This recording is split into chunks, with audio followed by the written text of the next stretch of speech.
சிந்தனை தான். தம்பி வருத்தப்பட்டான். ஆர்ப்பாட்டமாகவும் நம்மை கேளிக்கையான ஒரு சூழலிலும் பேச வைக்கக்கூடியவர்களை நாம் மிகவும் சிலாகிக்கிறோம். கொஞ்சம் அப்படி இப்படின்னு சொல்லிட்டு நகைச்சுவையாக பேசிவிட்டால் சிலாகிக்கிறோம். ரொம்ப புத்திசாலித்தனமா அழகியலோடு பேசிவிட்டா அரசியல் தலைவர்களாக கூட ஆக்கி இருக்கிறோம். மக்கள் சொற்களை நேசிக்கிறார்கள். மக்கள் அந்த சொற்களை நேசிக்கின்ற பொழுது அந்த சொற்களோடு சேர்ந்து சிந்தனையை தர வைப்பதற்கான ஒரு வாய்ப்பு வாசிப்பினால் நிகழும். நான் இப்படி யோசிச்சு பார்க்கிறேங்க. நான் சொற்களால் ஆனவள். எனக்கு சொல் பிடிக்கும். எனக்கு ஆங்கிலம், தமிழ், உருது, ஹிந்தி, அரபி 5 மொழிகள் தெரியும். சொல் தெரியும் எனக்கு. இதுல அந்த சொல் தருகின்ற பொருள் தெரியும் எனக்கு. எவ்வளவு போதை தெரியுமா? இன்னொரு மொழியில அந்த மொழிக்கான பொருளை அந்த சொல்லில் புரிந்து கொள்வது ஒரு உயிரை வைத்துக் கொண்டு இன்னொரு உடல் கிடைக்க அதற்குள் வாழ்வது போல் அட்டகாசம் அது. நான் யோசித்து பார்க்கிறேன்.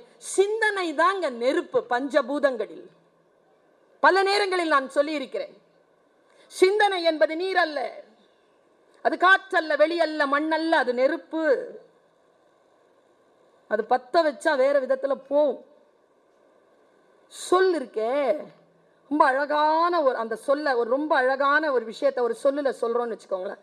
மரணம் அழகானது தானே? உண்மையில் மரணம் அழகானது தான். ஆனால் வாழ்விலிருந்து மரணத்திற்கு போகின்ற அந்த பாதை தான் கொடூரமானதாக இருக்கு. மரணம் அமைதியானது, மரணம் நிறைவானது. டிரான்ஸ்பர் ஆகிறோம் பாருங்க, இங்கிருந்து அங்க. அதான் இந்த தம்பி சொல்லிச்சு, செத்துட்டா ஒண்ணுமே கிடையாதுன்னு. உண்மைதான், ஒன்றும் இல்லை என்பது எவ்வளவு பெரிய ஆனந்தம்.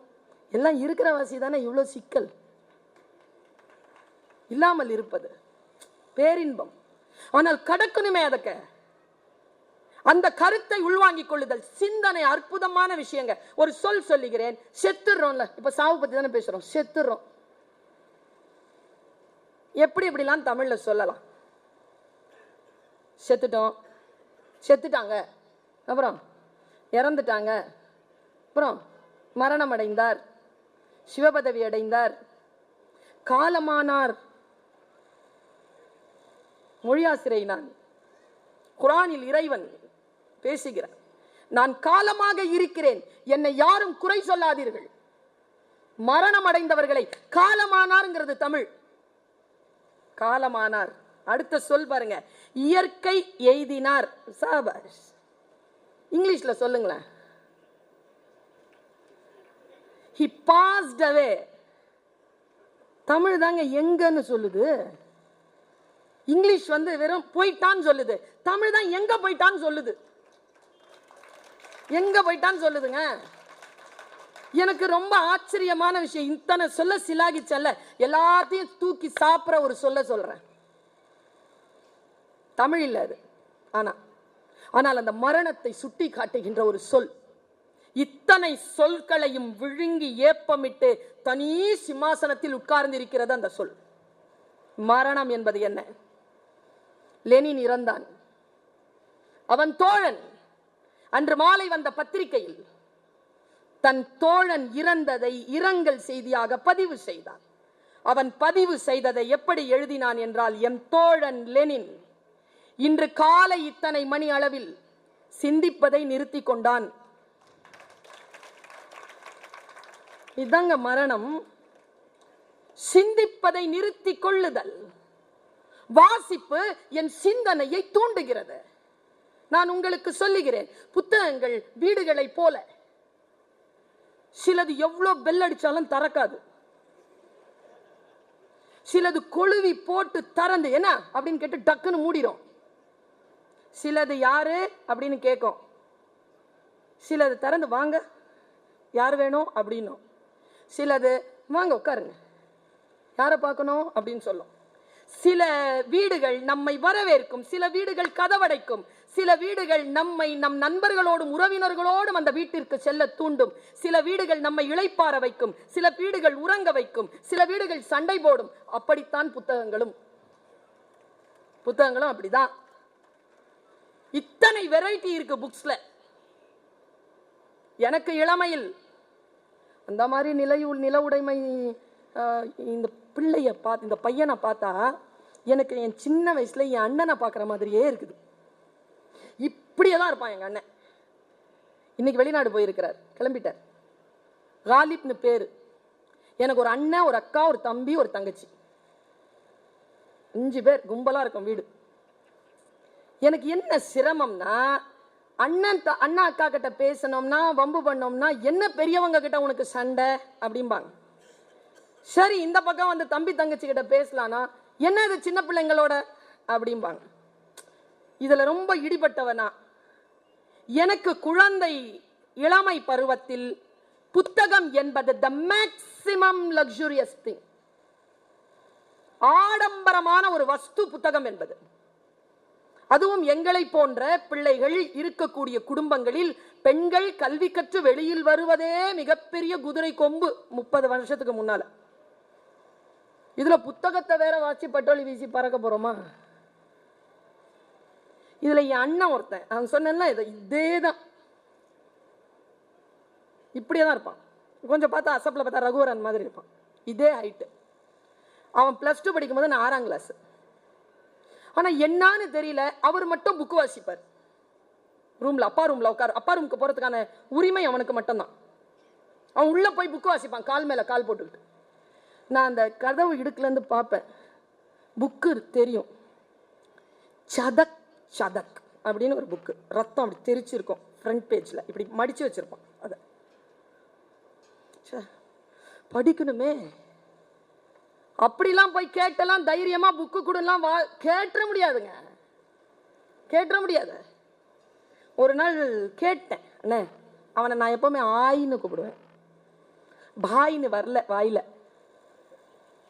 அப்படின்னு கூப்பிட்டேன். அன்னைக்கு அது கூப்பிட்டாம அடிப்பான், அதான் பாயின்னு தான் கூப்பிடணும். பா அப்படின்னு வரல. அன்னைக்கு மட்டும் ரொம்ப முயற்சி பண்ணி பாய் அப்படின்னு. அவனுக்கு ரொம்ப சந்தோஷம். என்ன அப்படின்னு, இந்த புக்கு குடிக்கிறியா, மரியாதை ஓடி போயிருந்தான். இல்ல 4 நாள் கொடுனா. என்கிட்ட ஏது 4 நாள்? 12 years, 12 வயது. 4 பெரிய விஷயம் கிடையாது, காசு இல்லை. எதுக்குன்னு கேட்டேன். லெண்டிங் லைப்ரரிக்கு கொடுக்கணும் 4 நாள் ஒரு புக்குன்னா. நான் யோசிச்சேன், இவங்கிட்ட மட்டும் எப்படி 4 நாள் வருது? அவன் தான் மார்க்கெட்டுக்கு போறானே, அவர் தான் அந்த வேலையை செய்யறவர், அவருக்கு 4 நாள் இருக்குது, நம்ம கிட்ட இல்லை. நான் சொன்னேன், இங்க பாருண்ணே எனக்கு கொடு. அன்னைக்கு தண்ணி ஸ்கேசிட்டி, அப்போ சென்னையில் சரியான தண்ணி பஞ்சம். போய் ஒரு 20 குடம் தூக்கிட்டு வருவான். ரொம்ப அழகாக தூக்கிட்டு வருவான். 2வது மாடி ஏறணும், அழகாக கொண்டாந்து அப்படி சைடில் அப்படி ஏறுவான். மேலேருந்து பார்த்துட்டே இருப்பான், அவ்வளோ அழகாக இருப்பான். அது ஏறும்போது அப்படி பிரமாதமாக ஏறுவான். நான் சொன்னேன், அண்ணன் நீ கீழே கொண்டாந்து தண்ணி வச்சிரு, அந்த குடத்தை நான் தூக்குறேன், எனக்கு புக்கு படிக்க தருவியா? உடனே அவர் கணக்கு போடுறாரு, எத்தனை குடம் தூக்குவ? யோசிச்சு பார்க்குறேன், என் எனர்ஜி எல்லாம் 5 குடம், அப்போ 30 பக்கம். ஓகே, 5 குடம் தூக்கிட்டு வந்து வைப்பாங்க, 30 பக்கம் படிப்பாங்க. கடங்காரனுக்கு எப்படிதான் அந்த 30வது பக்கம் வருதுன்னு தெரியுதோ, கரெக்டாக வந்து பிடிங்கிடுவான். அடுத்த 5 குடம் தூக்கினாதான் அடுத்த 30 பக்கம். இப்படி 5 குடம் தூக்கி 5 குடம் தூக்கி 5 குடம் தூக்கி நான் படிச்சதுதான் அம்புலி மாமா, பழைய விகடன் இதழ்கள், கல்கி, சாண்டில்யன், புதுமை பித்தன், அழகிரிசாமி, சுந்தர் ராமசாமி எல்லாம். வாசிப்பின் சுகம் அறிந்ததற்கு பிறகு ஒன்றே ஒன்றுதான், ஒரு பெரிய ஒரு பேருண்மையை தெரிந்து கொண்டேன். பெறுவதற்கும் இழப்பதற்கும் இந்த உலகத்தில் ஒன்றுமே இல்லை. இந்த உலகத்தில் இருத்தல் என்பது பேரானந்தம் கொண்டது. இந்த வினாடியினுடைய உன்னதம் என்பது நீங்கள் எனக்காகவும் நான் உங்களுக்காகவும் இதோ நேரங்களை பரிமாறிக்கொண்டிருக்கிறோமே, இதை விட உன்னதம் இந்த வினாடியில் வேறு இல்லை என்பது என் வாசிப்பு எனக்கு தந்த ருசி. வாழ்க்கையை ருசித்தல், புத்தகத்தை வாசிக்கின்ற பொழுது வருகின்ற எழுச்சி, அது வாசிக்கின்ற பொழுது நம்மை வேறு தளத்திற்கு கொண்டு போகின்ற ஒரு சிறிய சிறுகதைங்க. நான் பல நேரங்களில் என்ன நானே பார்த்துட்டு இருந்திருக்கேன். ஒரு புத்தகத்தை வாசித்து முடித்ததற்கு பின்னால் அந்த கெமிக்கல் ரியாக்ஷன் நம்மளோட எவ்வளவு நாளுக்கு தங்குது அப்படிலாம் ஆராய்ச்சி பண்ணியிருக்கேன் நான். டால்ஸ்டாயின் அண்ணா கரீனினா படிச்சுட்டேன்.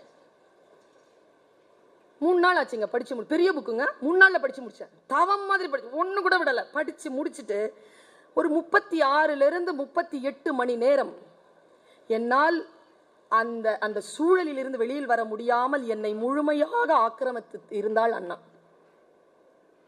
அது என்ன ஆனது? அந்த ஆக்கிரமிப்பு என்ன ஆகிறது? ஒரு பாத்திரம் என்னை ஆக்கிரமிக்கின்ற பொழுது நான் என்ன ஆகிறேன்? நான் என்னை சுய விசாரணை செய்கிறேன். நான் முன்னால் இருக்கின்றவர்களை புரிந்து கொள்வதற்கு முயற்சி செய்கிறேன். அந்த முயற்சியில் வெற்றி பெறுகின்ற பொழுது வாழ்கின்ற அந்த நிலைக்காக நான் பெருமிதம் கொள்கிறேன். பல நேரங்களில் நாம் நம்மை புரிந்து கொள்ளாமல் இருப்பதும், சூழல்களை புரிந்து கொள்ளாமல் இருப்பதும், முன்னால் இருக்கின்றவர்களை புரிந்து கொள்ளாமல் இருப்பதும் தான் வாழ்க்கையின் மிகப்பெரிய சாபம். யோசிச்சு பார்த்தா ஒருத்தன் பொண்டாட்டியை ரொம்ப அடிப்பாருங்க, கண்ணா பின்னான்னு அடிப்பாரு, முகமெல்லாம் வீங்கி இருக்கும் அந்த அம்மாக்கு. ஆனா அவர் ஒரு நாள் அடிக்கிறத நிறுத்திட்டாருங்க. எப்போனா அவரை போலீஸ்ல புடிச்சிட்டு போனாங்க. அவர் செய்யாத தப்புக்கு நைட்டெல்லாம் வச்சு அடிச்சிருக்காங்க. அவர் காலையில வந்த ஒரு புத்தர் மாதிரி அந்த வினாடியில பொண்டாட்டி அடிக்கிறத விட்டாரு. இப்படி ஒரு சிறுகதைங்க, இப்படி ஒரு சிறுகதை. என்னை எனக்குள் நுழைய வைத்து நான் என்னவாக இருக்கிறேன், என்னவாக இருக்க வேண்டும், என்னை போன்றவர்கள் இப்படி இருப்பார்களா, இப்படி இருந்தால் என்ன ஆகும் என்று நம்மை பிரித்து போட்டு மேய்கிறது ஒரு நூல். அதான் வார்த்தை சித்தர் சொன்னார். எது தெரியுமா நல்ல நூல்? நம்ம ஆட்களுக்கு நூல் படிக்கிறது. ஐயோ எப்பா, இந்த இளைஞர்கள் நிறைய வந்திருக்கிறீர்கள், எனக்கு பிடித்திருக்கிறது இந்த அவை. இல்லைன்னா அதோ இப்போ ரிட்டையர்ட் ஆயிட்டு இதோ இப்போவோ நாளைக்கோ நாளை மறுநாளோங்கிற மாதிரியே வந்து உட்காரும். நம்ம சொல்லி என்ன புரிய போகுது, நம்ம சொல்லலைன்னா என்னவாக போகுது அப்படிங்கிற மாதிரி சில மேடைகள் இருக்கும். இங்கே போட்டால் விதை முளைக்கும் என்கின்ற